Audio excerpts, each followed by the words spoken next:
자, 안녕하십니까. 대한민국 남정 운영자 재윤입니다. 양쯔강 유역에 위치한 양쯔 메모리 공장 및 그 일대 공단들이 얼마나 위험한 상황인지 실감나는 설명을 드리도록 하겠습니다. 우선 댓글로 많은 의견을 달아주신 분들께 감사드리고요. 댓글 중에 양쯔 메모리 공장 지역이 해발이 높다, 22m 정도이던데 그 정도의 침수가 되겠냐, 이런 의견을 주신 분들이 여럿 계십니다. 그냥 상식적으로 생각하면 사실 그 정도 높이면 침수되기 어려울 것 같다는 생각도 들어요. 하지만 우리나라에도 이 비슷한 홍수가 난 적이 있었습니다. 1990년 9월 9일 일산 홍수 사건인데요. 이때 저도 일산에 살아서 당시 어땠는지 지금도 기억이 생생합니다.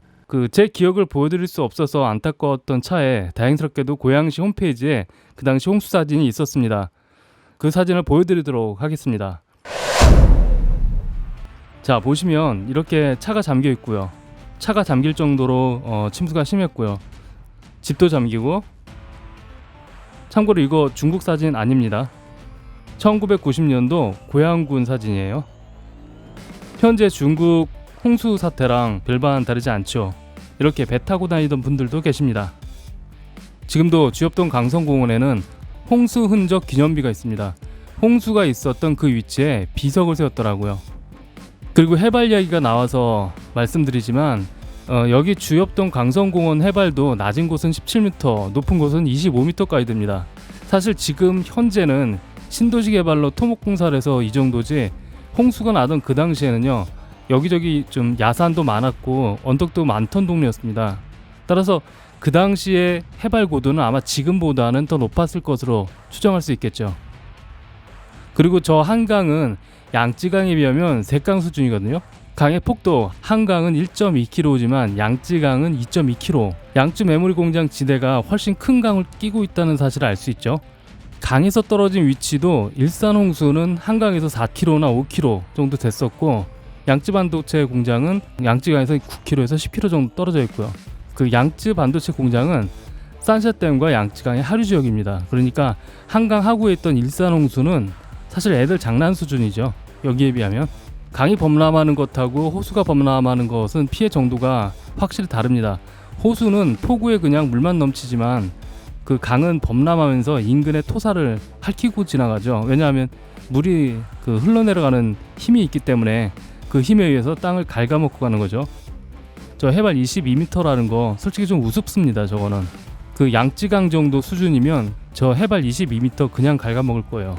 일산 홍수에서 뚝방이 무너졌을 때 어떻게 홍수가 진행됐는지 우리는 지금 직접 봤거든요. 해발도 양쯔강 유역하고 비슷하거나 더 높은 지역이었었는데도 그 사진에서 보시는 것처럼 완전히 침수가 됐어요.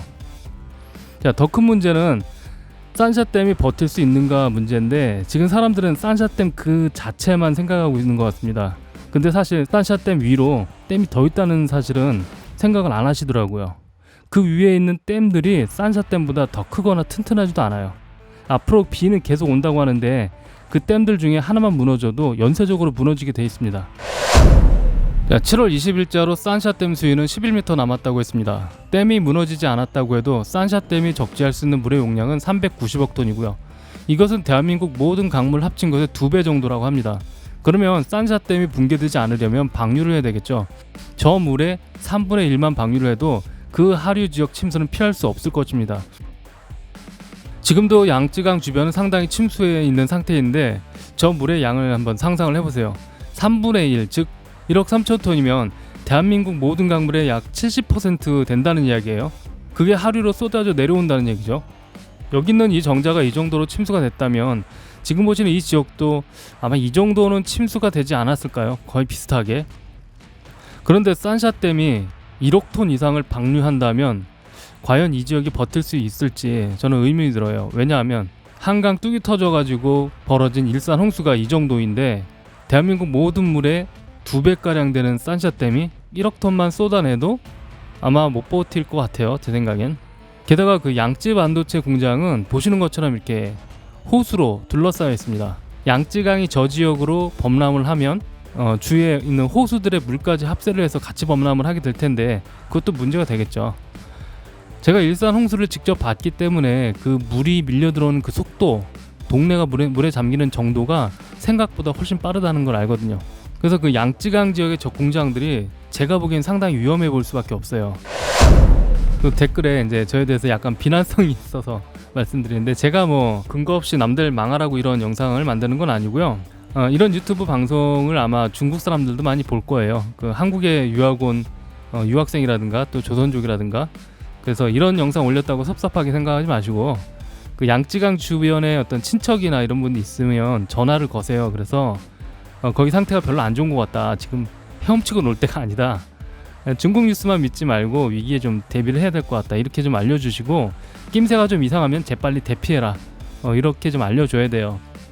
실제로 그 바이두 홈페이지를 가봤더니 중국이 너무나 평온한 상태예요.